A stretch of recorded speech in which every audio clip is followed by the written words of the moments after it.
Hey guys, I'm back with another video. So today I'm going to be watching some more story videos, sometimes by different people, but this is one by Meet My Story. So sub to them and let's get right into the video. Wait, what the hell? Go. Work. Hey everybody, my name is Haley. I'm 14.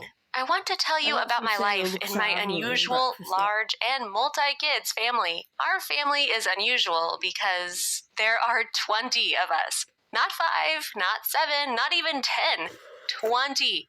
Can you imagine? I'm sure some of you could think I live in a kind of big family residence where several families live together. You are wrong. We're all sisters and brothers. 12 girls, 8 boys. 4 triplets and 4 twins. We are from 3 to 16 years old. You might as well think my parents are crazy, but their lifelong dream to give birth to the maximum amount of kids, God gave them.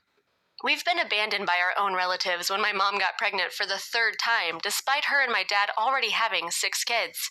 My parents were told that to keep giving birth to so many kids was unwise and egoistic. They cut ties with us because of the lack of mutual understanding and because of their contempt, too.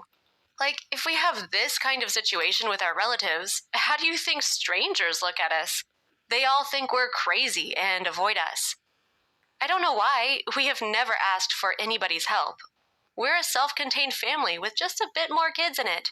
Our dad is a successful businessman. He runs a candy factory, so we live in pretty good conditions. We live in a 3-story house. We have a family bus and a dining room with 2 chefs working for us. I think our mom would go crazy if we weren't that wealthy, and we would be deeply unhappy kids. Maybe it's hard to hear the truth, but the reality is that money talks in big families. Dad pays for the housekeepers, tutors, teachers, coaches, and nannies, so our mom would have time for each of us, and we all feel loved and needed. Maybe that sounds impossible for you. Have you ever been to a youth summer camp? Our life looks like that. Every morning we wash up, do sports together, then we have breakfast, and leave for school by our family bus. After school, we go to the sports club where each of us does some activity. Volleyball, karate, or tennis. In the evening, we do our own stuff, but we always go to bed at 10:30 p.m. So we have to do all of our things until that time.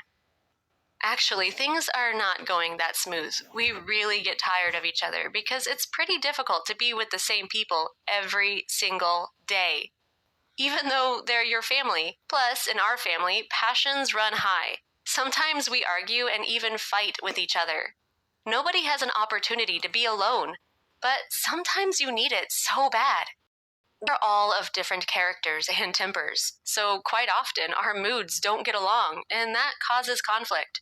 For example, one of us wants to listen to rock music, another wants to read a book in silence, and a third one has a headache and wants to sleep. Good, the scandal is inevitable. Of course, we always try to negotiate it in order to not bother each other, but sometimes we fail. And if any of us caught a flu, everybody would be infected in several days. That's why you're always sent to so-called quarantine when you're sick even a little bit. It's a little extra house. When staying there, you minimize the risk of infecting others. Recently, we had a story so exciting that it could be used as a plot for some blockbuster movie. We were coming back from the family picnic by our family bus. But as we drove up to the gates, our car was blocked by the police. The men in blue uniforms broke our windows and put all the adults on the floor. Our mom, dad, and even our nanny. We were totally scared. We thought we were attacked by some criminals, and everybody panicked. When the investigators and the prosecution staff arrived, it all turned out to just be a misunderstanding. At that time, we had just moved into our house and lived there for about a month. One of our neighbors called the police and said that every evening a bus brings a group of kids of different ages. He decided it was child trafficking. The police reacted immediately and sent a SWAT team to catch the kidnappers. After that, our parents decided to meet all the neighbors to avoid such misunderstandings in the future. You know, I used to be angry with my parents. I would think, why am I not the only kid? I always get so annoyed with such a big number of brothers and sisters. But things changed when a misfortune happened with one of our little sisters.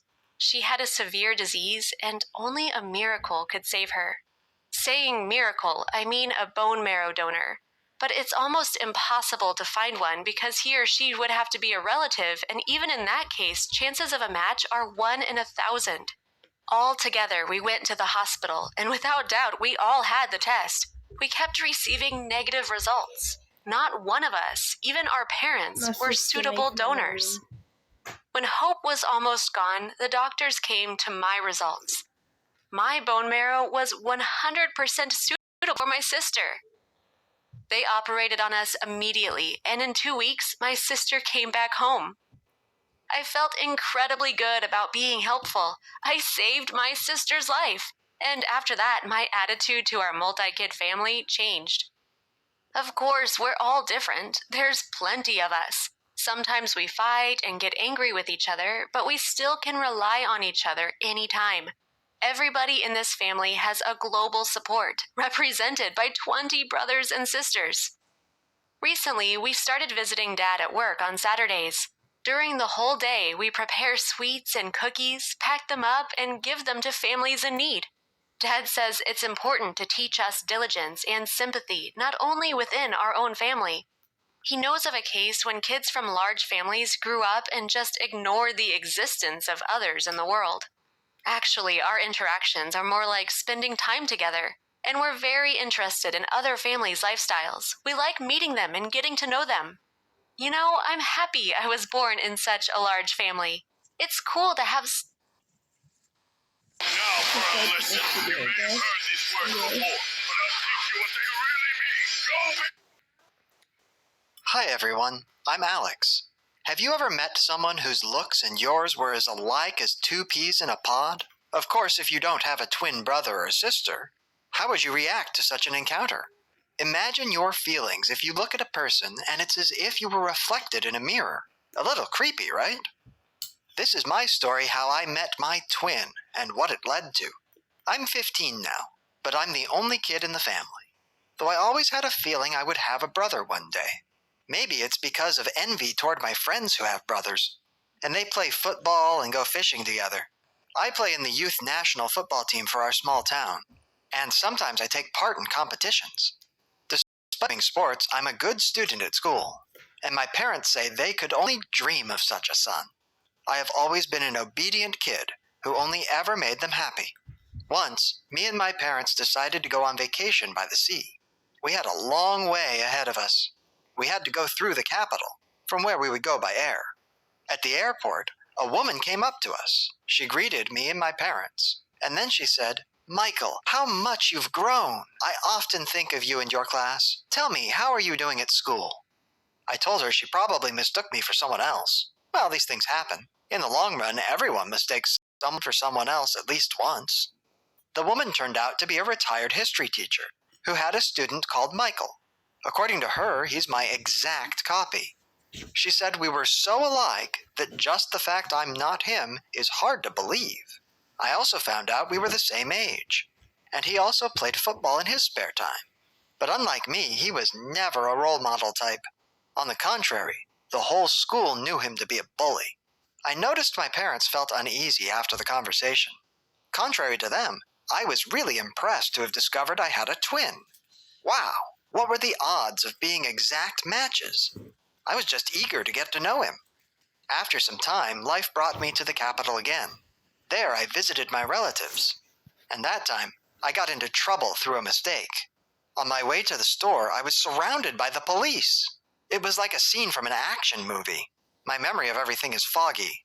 Some cars with flashing lights blocked me in from all sides. The police pointed guns at me.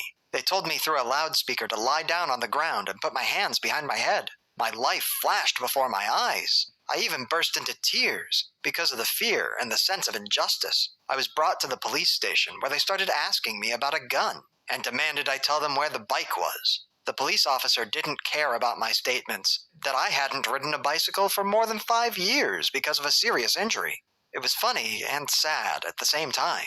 I could understand if they asked me about a soccer ball, but a bicycle? No, it's not my style. But guns to me are almost like fiction.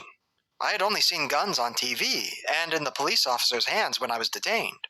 And the cops kept calling me Michael. I didn't have any ID with me, so I couldn't prove to them my name was Alex. And after several attempts to call myself by my real name, I gave up.